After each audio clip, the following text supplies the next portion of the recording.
അങ്ങനെ നമ്മുടെ നീതു സുധീഷിനോട് പറയാണ് ഹരീഷ് ഏത് നേരം അവളോട് വെറുതെ വഴക്കൂടാണ്. ഞാൻ സുഭാഷ് ഏട്ടനെ കണ്ടിട്ട് എത്രയും പെട്ടെന്ന് ഒരു കല്യാണം കഴിക്കാമെന്ന് ഉദ്ദേശിച്ചത് ആരെങ്കിലും കല്യാണം കഴിക്കാനല്ല.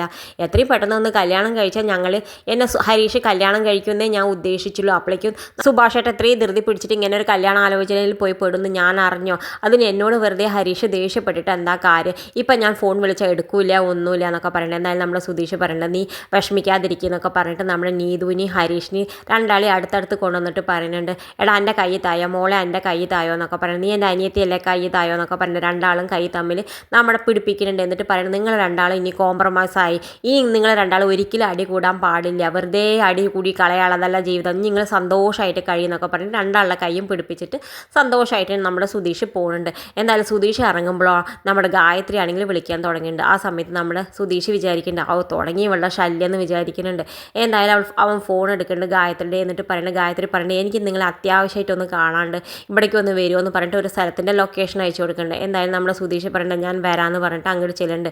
ആ സമയത്ത് ഗായത്രി അവന് വേണ്ടിയിട്ട് വെയിറ്റിംഗ് ആ സുധീഷിന് വേണ്ടിയിട്ട്. നിങ്ങളെ ഞാൻ എത്ര നേരമായി വെയിറ്റ് ചെയ്യണമെന്നൊക്കെ ചോദിക്കുന്നുണ്ട് നമ്മുടെ ഗായത്രി. അയ്യോ എനിക്ക് കുറച്ച് തിരക്കുണ്ടായിരുന്നു, അതെ നീ ഇപ്പോൾ ഇത്രയും പെട്ടെന്ന് ഇവിടെ എത്തുമെന്ന് ഞാൻ വിചാരിച്ചില്ല എന്നൊക്കെ പറയുന്നുണ്ട്. എന്തായാലും നമ്മുടെ ഗായത്രി പറയുന്നുണ്ട് നമുക്കൊന്ന് പുറത്ത് പോയി കോഫി കുടിച്ചാലോ എന്ന് പറയുന്നുണ്ട്. അയ്യോ എനിക്കിപ്പോൾ സമയമില്ല, എനിക്കൊരു ഓട്ടം ഉണ്ടെന്ന് പറയുന്നത് നമ്മുടെ സുധീഷ്.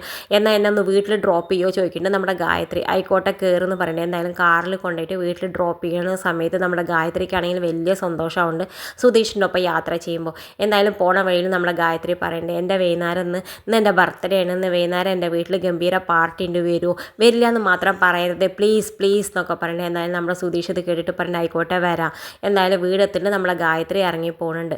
എന്തായാലും പിന്നെ കാണിക്കണതോ നിധി ഡ്യൂട്ടി കഴിഞ്ഞ് വീട്ടിലേക്ക് വരുന്നുണ്ട്. ആ സമയത്ത് നമ്മുടെ സുധീഷും നികേഷും കൂടി ഗംഭീരമായിട്ട് ഓൺലൈനിൽ ഗെയിം കളിക്കുന്നുണ്ട്. ആ സമയത്ത് സുധീഷ് പറഞ്ഞിട്ട് അങ്ങോട്ട് അടിക്കണം എന്നൊക്കെ പറയേണ്ട ഗെയിമിൽ. ആ സമയത്ത് നമ്മുടെ നികേഷും പറയണ്ട ഏട്ടാ അങ്ങോട്ട് ചെയ്യുന്നൊക്കെ പറയണ്ടേ. നമ്മുടെ നിധി ഓഫീസിൽ നിന്ന് ജോലി മാറ്റിയിട്ട് വന്നതുപോലെ അവർ രണ്ടാളും ശ്രദ്ധിക്കാതെ ഗംഭീരമായിട്ട് ഗെയിം കളിക്കുകയാണ്. ആ സമയത്ത് നിധി എടാ നികേഷ് നോക്കടാ എന്ന് പറയുന്നത്. ആ സമയത്ത് രണ്ടാളും ഗെയിം ഔട്ടായിട്ട് നിർത്തുന്നുണ്ട്. ഏടത്തി വന്നോ എന്നൊക്കെ ചോദിക്കുന്നത്. ഞാൻ എത്ര നേരമായി നിങ്ങളെ വിളിക്കണം, നിങ്ങൾ എന്താ ചെയ്യേണ്ടായിരുന്നു പറയുമ്പോൾ ഞങ്ങൾ ഓൺലൈൻ ഗെയിം കളിക്കുക ഏടത്തി എന്നൊക്കെ പറയുന്നുണ്ട്. ആ സമയത്ത് നമ്മൾ സുധീഷ് പറയുന്നുണ്ട് ഒരു ചായ കിട്ടിയാൽ നന്നായിരുന്നു എന്ന് പറയുന്നുണ്ട്. ഞാൻ അത്രയും കഷ്ടപ്പെട്ട് ഡ്യൂട്ടി കഴിഞ്ഞ് ഇപ്പോൾ വന്നിട്ടേ ഉള്ളൂ, വേണമെങ്കിൽ പോയി ഇട്ടോളാൻ പറയുന്നുണ്ട് നമ്മുടെ സുധീഷിനോട് നിധി. ആ സമയത്ത് നമ്മുടെ നികേഷ് നിധിയോട് ചോദിക്കേണ്ടത് എന്തൊക്കെ എടുത്തിരുന്ന ഓഫീസിലെ വിശേഷങ്ങൾ എന്ന് ചോദിക്കേണ്ടത്. ആ സമയത്ത് നമ്മുടെ നിധി പറയേണ്ട എടാ അന്ന് സിദ്ധാർത്ഥ് സാർ എന്നെ കോഫി കുടിക്കാൻ വിളിച്ചിരുന്നു, ഞാൻ ഇന്ന് പ്രോജക്റ്റ് അടിപൊളിയായി ചെയ്തു എന്നൊക്കെ പറയേണ്ടത്. ആ സമയത്ത് നമ്മുടെ നികേഷ് അടിപൊളി എന്നൊക്കെ പറഞ്ഞിട്ട് ഇങ്ങനെ കൈയൊക്കെ തൊട്ടിട്ടുണ്ട്. ആ സമയത്ത് നമ്മുടെ സുധീഷ് പറയുന്നുണ്ട്.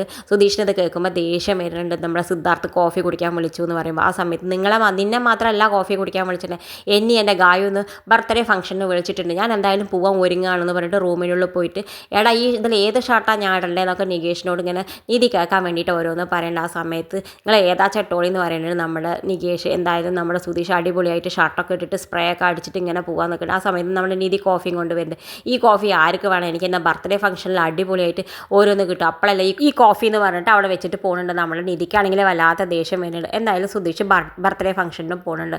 ബർത്ത്ഡേ ഫംഗ്ഷന് പോകുന്ന സമയത്ത് അവൾ എത്തിയിട്ട് അവൻ ഇതല്ലേ ലൊക്കേഷൻ ഗായത്രി അയച്ചു ഇവിടെ എവിടെയെന്നാവോ വീട് ഒരുപാട് വീടുണ്ടല്ലോ എന്നൊക്കെ പറയുന്നത്. ആ സമയത്ത് ഗായത്രിയെ വിളിക്കുന്നുണ്ട്. ഗായത്രി പുറത്തേക്ക് വന്നിട്ട് നമ്മുടെ സുധീഷിന് കയ്യിലൊക്കെ കെട്ടിപ്പിടിച്ച് കൊണ്ടുപോകുന്നുണ്ട്. നമ്മുടെ സുധീഷിനാണെങ്കിൽ ഒരുമാതിരി തൊയിരക്കേടാവുണ്ട്. ഇവളിങ്ങനെ കയ്യിലൊക്കെ ഇങ്ങനെ പിടിക്കുന്ന സമയത്ത് വിടാൻ പറയുന്നുണ്ട്. പക്ഷേ നമ്മുടെ ഗായത്രി ആണെങ്കിലും അവനെ വിടുന്നില്ല. എന്നിട്ട് എല്ലാ ഫ്രണ്ട്സുമാരുടെ മുന്നിലും പരിചയപ്പെടുത്തി കൊടുക്കുന്നുണ്ട്. എന്താണ് എൻ്റെ ലവർ സുധീഷ് എന്നൊക്കെ പറയുന്നത്. ഇത് കേൾക്കുമ്പോൾ നമ്മൾ സുധീഷിനാണെങ്കിൽ വല്ലാത്ത വിഷമം വരുന്നുണ്ട്. കാരണം സുധീഷ് അങ്ങനെയൊന്നും വിചാരിച്ചിട്ടില്ല. അവൻ വെറുതെ നമ്മുടെ നിധിനെ വെറുപ്പേറ്റാൻ വേണ്ടിയിട്ട് മാത്രം ഇങ്ങനെ ഗായത്രിയോട് ഫോൺ വിളിക്കുകയൊക്കെ ചെയ്തിരുന്നു. പക്ഷേ അവളാണെങ്കിൽ ഭയങ്കരമായിട്ട് തെറ്റിദ്ധരിച്ചിരുന്നു. എന്തായാലും എല്ലാവർക്കും വലിയ ഇഷ്ടമാണുണ്ട്. എല്ലാവരും കേക്കൊക്കെ മുറിക്കാൻ നമ്മുടെ ഗായത്രി സുധീഷിനെയും കൊണ്ടുപോകുന്നുണ്ട്. ഗായത്രിയോട് പറയുന്നത് നിന്നല്ലേ ബർത്ത്ഡേ നീ മുറിച്ചോന്നൊക്കെ പറയുന്നത്.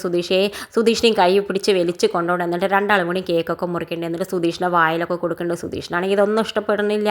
എന്തായാലും അവൻ്റെ മനസ്സിൽ നിധി മാത്രമല്ല, അതുകൊണ്ട് ഇഷ്ടമൊന്നും പെടുന്നില്ല. അത് കഴിയുമ്പോൾ എല്ലാ ഫ്രണ്ട്സും ഓരോ ഗിഫ്റ്റ് കൊടുക്കുന്നുണ്ട്. ആ സമയത്ത് നമ്മുടെ സുധീഷിൻ്റെ കയ്യിലാണെങ്കിൽ ഒന്നുമില്ല. ആ സമയത്ത് ഗായത്രി ചോദിക്കുന്നുണ്ട് ഞാൻ രാവിലെ പറഞ്ഞതല്ലേ എൻ്റെ ബർത്ത്ഡേ ആണെന്ന്, ഗിഫ്റ്റ് ഒന്നും വാങ്ങിക്കൊണ്ടുവന്നില്ലേ ചോദിക്കുന്നുണ്ട് ഗായത്രി. ആ സമയത്ത് നമ്മുടെ സുധീഷിനാണെങ്കിൽ ഒരുമാതിരി നാണക്കേടാവുണ്ട്.